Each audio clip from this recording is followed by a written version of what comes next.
হযরতে আবু হুরায়রা রাদিয়াল্লাহু তাআলা আনহু বলেন, মান আসআদুন নাসি বিশাফাআতিকা ইয়াউমাল কিয়ামাতি ইয়া রাসূলুল্লাহ। ওগো আল্লাহর হাবিব, কিয়ামতের ময়দানে আপনার সুপারিশপ্রাপ্ত ব্যক্তি কারা হবে? মানুষের মধ্য থেকে কোন মানুষগুলি আপনার সুপারিশ পাবে? আল্লাহর হাবিব বলেন, আবু হুরায়রা, তুমি একমাত্র সেই ব্যক্তি যে কিনা এরকম একটা প্রশ্ন করেছো। আমি জানতাম তুমি ছাড়া আর কেউ এইরকম প্রশ্ন করবে না। লিমা রাআইতু মিন হিরসিকা আলাল ইলমি, কারণ ইলম অন্বেষণের প্রতি লোভ একমাত্র আবু হুরায়রারই ছিল। আবু হুরায়রা রাদিয়াল্লাহু তাআলা আনহু হাদিসের প্রতি এতটা মনোযোগী ছিলেন, ইলম অন্বেষণের প্রতি এতটা লোভী ছিলেন যে ইলম অন্বেষণের খাহেশা তার এত ছিল, খেয়ে না খেয়ে মদিনাতুল মুনাওয়ারার মধ্যে পড়ে থাকতেন যে আল্লাহর রাসূল কখন একটা হাদিস বলেন, ওই হাদিসটা যেন আমি লিখতে পারি, সংরক্ষণ করতে পারি, কোন হাদিস যেন আমার থেকে ছুটে না যায়।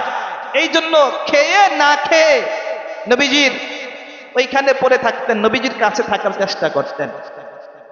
হেকায়াত আছে, হাদিসে বর্ণিত ঘটনা আছে যে বেহুশ হয়ে গেছেন, খাবার নাই পেটে, শারীরিক দুর্বলতার কারণে বেহুশ হয়ে গেছেন।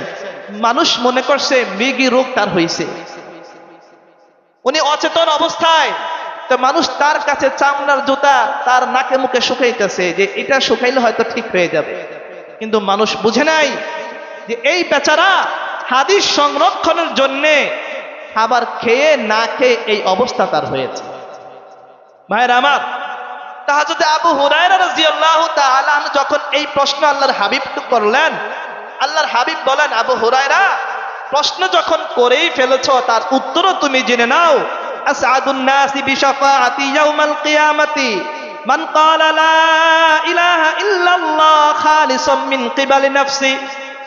ময়দানে মাহশরে আমার সুপারিশ প্রাপ্ত ব্যক্তি তারাই হবে যারা কিনা নিজের দিল থেকে ইখলাসের সাথে এই কথার স্বীকারোক্তি দিবে, লা ইলাহা ইল্লাল্লাহ, আল্লাহ ছাড়া আর কোনো মাবুদ নাই, আল্লাহ ছাড়া আর কোনো মাবুদ নেই। যে ব্যক্তি নিজের দিল থেকে নিজের মন থেকে সাক্ষ্য দিবে সেই কেবল আমার সুপারিশ প্রাপ্ত ব্যক্তি হবে।